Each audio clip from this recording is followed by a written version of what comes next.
Hi friends, welcome back to my channel foodie Piya blogs. तो कैसे हैं आप सब? आई होप आप सब अच्छे ही होंगे और मैं भी एकदम अच्छी हूँ। तो आज का ये व्लॉग बहुत ही स्पेशल है क्योंकि मैंने सोचा आप लोगों के साथ शेयर करूँ कि जब हम ट्रैवल करते हैं तो बेबी एसेंशियल्स जो हमें साथ में कैरी करना चाहिए वो सारे क्या होते हैं। तो आइए इस व्लॉग को कंटिन्यू करते हैं और देखते हैं कि क्या बेबी एसेंशियल्स हैं जो हमें ट्रैवलिंग में हमें साथ में लेके चलना चाहिए।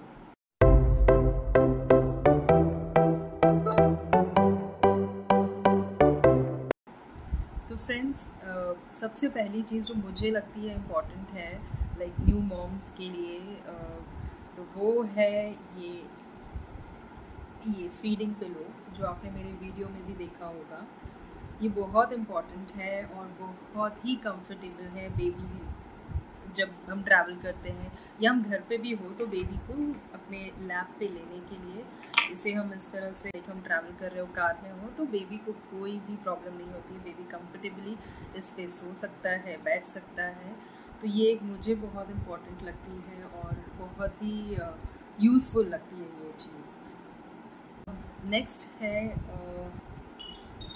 जो इसके बाद फीडिंग पिलो के बाद जो नेक्स्ट चीज़ आती है वो है हमारा मदर बैग। तो लाइक हमें कोई भी एक बैग हमें अपने पास हमेशा रखना चाहिए, जैसे मदर बैग कहते हैं। इसे मदर बैग इसीलिए कहते हैं क्योंकि इसमें बेबी की सारी एसेंशियल चीज़ें जो हमें साथ में ट्रैवलिंग में ज़रूरी होती है वो लेके चलते हैं हम इसमें। तो इसमें हम क्या रख सकते हैं वो मैं आपको बताती हूँ। सबसे पहले हमें ये ड्राई शीट कैरी करनी चाहिए। वैसे ट्रैवलिंग के लिए छोटी शीट मिलती है, आप वो भी कैरी कर सकते हो, या तो ये बड़ी शीट जो हम घर में भी यूज़ करते हैं ये वाली इस टाइप। ये ड्राई शीट होती है जब भी आप बेबी की नैपी चेंज करो या उसे क्लीन करो तो ये बहुत इफ़ेक्टिव, ये बहुत ही अच्छी है ताकि आपकी कार सीट ना ख़राब हो या कहीं आप किसी के घर जा रहे हो तो आप इसे यूज़ कर सकते हो, बेड उनका ना ख़राब हो। और ये नीचे बिछा दो, इस पर आप बेबी को लिटा दो और नैपी डायपर्स चेंज कर सकते हो। इसके बाद ये ब्लैंकेट, ये बेबी ब्लैंकेट है, एकदम सॉफ्ट ब्लैंकेट है। आप चाहे तो इतना बड़ा ब्लैंकेट ले सकते हैं या कोई छोटा पतला ब्लैंकेट भी चलेगा, बिकॉज़ मोस्टली कार में एसी ऑन होता है तो बेबी को ठंडी नहीं लगनी चाहिए। तो एक सॉफ्ट ब्लैंकेट साथ में होना चाहिए जो ट्रैवलिंग में बेबी के लिए बहुत यूज़फुल है। इसके बाद जो और इम्पॉर्टेंट चीज़ है वो है ये बिब, बेबी बिब। अगर आप बेबी को ट्रैवलिंग में फीड कर रहे हैं या बेबी 6 मंथ से लाइक मोर देन 6 मंथ्स है तो उससे आप कुछ उसका फूड कैरी कर रहे हो, उसे खिला रहे हो तो बेबी के क्लोथ्स ख़राब ना हो, उसके लिए हम ये बेबी बिब यूज़ करें और ये हमेशा हमारे मदर बैग में एक स्पेयर में होना ही चाहिए। इसके बाद हम ये छोटी छोटी चीज़ें मैं कैरी करती हूँ, ये आपके ऊपर है, आप एक्स्ट्रा कैरी करना चाहो या ना चाहो। ये है बेबी के बूटीज़। तो मुझे ऐसा लगता है कि अगर कार में ठंडी लगती है, एसी ऑन होता है तो पैरों से थोड़ी ठंडी ज़्यादा लगती है, तो इसीलिए हमेशा बेबी के पैर ऐसे कवर होने चाहिए। तो ये मैं एक एक्स्ट्रा पैर हमेशा मदर बैग में रखती हूँ और एक बेबी ने तो पहना ही होता है, बट इन केस कभी वो ख़राब हो जाए तो हमेशा एक एक्स्ट्रा चीज़ बेबी के लिए मदर बैग में होनी चाहिए। इसके बाद एक एक्स्ट्रा हैंडकरचीफ होना चाहिए बेबी का। हैंडकरचीफ भी उतना ही इम्पॉर्टेंट है जितना इम्पॉर्टेंट बिब है, तो ये भी आप साथ में कैरी करें। इसके बाद मदर बैग में बेबी का एक एक्स्ट्रा पेयर ऑफ क्लोथ्स आप रखें।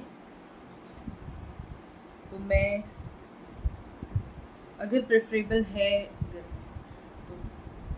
तो इसके बाद एक बेबी का एक्स्ट्रा पेयर ऑफ क्लोथ्स आप रखें। ये मैंने अपने बेबी के पैंट और टी शर्ट्स रखे हैं, इसमें एक एक्स्ट्रा पैर रखा है क्योंकि छोटे बेबीज़ हैं, कभी भी कुछ भी बेबी क्लोथ्स ख़राब कर सकते हैं, तो बेबी प्रॉब्लम में नहीं होना चाहिए, इसलिए हमें एक एक्स्ट्रा पेयर ऑफ क्लोथ्स हमेशा रखना चाहिए साथ में। उसके बाद एक स्वेडल क्लॉथ है वो मैं साथ में रखती हूँ।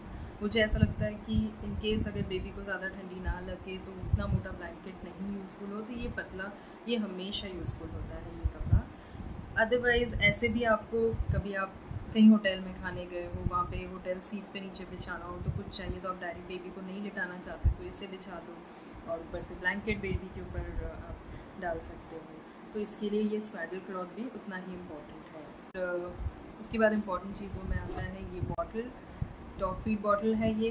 अगर आप ट्रैवलिंग में हो और आपको अपनी बेबी को टॉप फीड देना हो या बेबी आपका 6 मंथ्स से ज़्यादा हो तो आप बाहर का भी फूड ऑफ कोर्स उसे दे सकते हैं। तो मे बी मिल्क हो या जो भी चीज़ आप उसे दे लिक्विड बना के, तो वो इस बॉटल में आप दे सकते हो बेबी को। तो ये बॉटल भी हमेशा यूज़फुल होती है।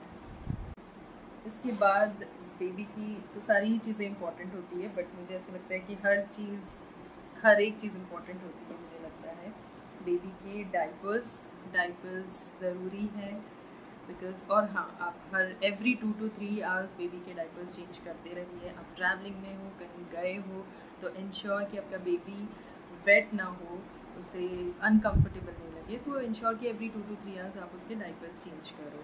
तो आप मदर बैग में कितने डाइपर्स कैरी करें, तो एटलीस्ट 5 to 6 डाइपर्स आप कैरी कर लीजिए।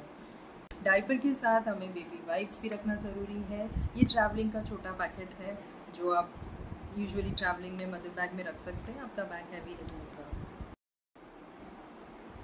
और एक चीज़ है जो बेबी के लिए इम्पोर्टेंट है, वो है बेबी का कैप।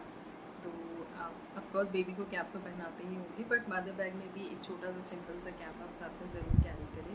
कभी हो सकता है इनकेस आप घर से बेबी को कैप पहनाना भूल जाओ और लास्ट मोमेंट पे फिर आपको लगे कि शिट, मैं तो कैप लेना भूल गई। तो ये सारी चीज़ें एसेंशियल्स की तरह आपके मदर बैग में होना चाहिए आपके बेबी के लिए। और इसके अलावा मैं मदर बैग में बेबी के एसेंशियल मेडिसिन कैरी करती हूँ। जो उसके डे टू डे मेडिसिन है वो तो है, बट इन केस कभी बेबी को गैस हो जाए तो कॉलिक मेडिसिन, ऐसे कुछ 1 or 2 extra medicine like nasal drop, वो कैरी करती हूँ साथ में। और हाँ, अब ये भी बहुत इम्पॉर्टेंट है, जैसे मैंने हर चीज़ आपको बोली कि बेबी की सारी चीज़ें ही इम्पॉर्टेंट होती है बिकॉज उसे कहीं किसी चीज़ से कोई प्रॉब्लम ना हो, तो हम मदर इंश्योर करते हैं कि सब कुछ हम साथ में कैरी करें। इनफैक्ट हमें लगता है कि हम पूरा घर ही साथ में लेके चलें कि बेबी को कब क्या लगता है, क्या ज़रूरत पड़ती है, पता नहीं। तो इसीलिए मदर बैग बना हुआ है, इसमें हर थोड़ी चीज़ें हम रख सकते हैं जो बेबी एसेंशियल्स, इसीलिए इसे कहते हैं बेबी एसेंशियल्स, जो बहुत ही ज़रूरी है। तो इसमें बेबी एसेंशियल्स में ऑफकोर्स हमारे बेबी के टॉयज़ भी आते हैं। तो ऐसे 1 or 2 टॉयज़ आप साथ में कैरी कर लो ताकि कभी बेबी क्रैंकी हो, या उसे ज़रूरी नहीं हर बेबी नई जगह एडजस्ट करे। अगर आप घूमने जा रहे हो, होटल में जा रहे हो, किसी के घर जा रहे हो, तो ज़रूरी नहीं बेबी वहाँ एडजस्ट कर पाए या सो नहीं पाए या उसे अच्छा नहीं लगे, तो बेबी चिढ़ता हो, क्रैंकी हो जाए। तो आपके बेबी की कुछ चीज़ें हैं जो उसकी होती है, जो उसे देख के उसे अच्छा लगता है, हाँ ये मेरा है, तो उस हिसाब से उसके ये टॉयज़ होते हैं जो आपको हमेशा साथ में कैरी करना होता है। और आई प्रेफर कि आप साउंड वाले टॉयज़ कैरी करें इस तरह से, बिकॉज़ ये बेबी को कंसंट्रेशन दिलाता है और बेबी को फोकस करवाता है कि यस, ये आपके साथ है, आप कोई न्यू जगह पर नहीं हो। तो ये मेरे लिए तो बहुत हेल्पफुल रहा है, इसीलिए मैं आपको सजेस्ट कर रही हूँ। इसके अलावा ये तो सारी चीज़ें जो मुझे लगती है कि मदर बैग में होनी चाहिए वो मैं कैरी करती हूँ और मैंने आप लोगों से शेयर किया। तो इसके अलावा आपके भी माइंड में कुछ हो तो आप वो भी ऐड कर सकते हैं जो आपको अपने बेबी के हिसाब से लगता हो कि वो ज़रूरी है। तो ज़रूरी नहीं हर चीज़ सबके लिए सेम हो। तो me as a mom I feel कि ये सारी चीज़ें मेरी बेबी के लिए एसेंशियल्स है and I carry it everywhere, जहाँ भी मैं ट्रैवल करती हूँ। तो आई इंश्योर कि ये सारी चीज़ें मैं अपने साथ लेकर ही ट्रैवल करती हूँ। तो आई होप मेरा ये वीडियो आप लोगों को अच्छा लगा हो, स्पेशली न्यू मॉम्स को या मॉम टू बी को अच्छा लगा हो। तो प्लीज़ इसे लाइक करें, इस वीडियो को शेयर करें और मेरे चैनल फूडी पिया ब्लॉग्स को सब्सक्राइब करें। और मिलते हैं अगले ब्लॉग, तब तक के लिए बाय।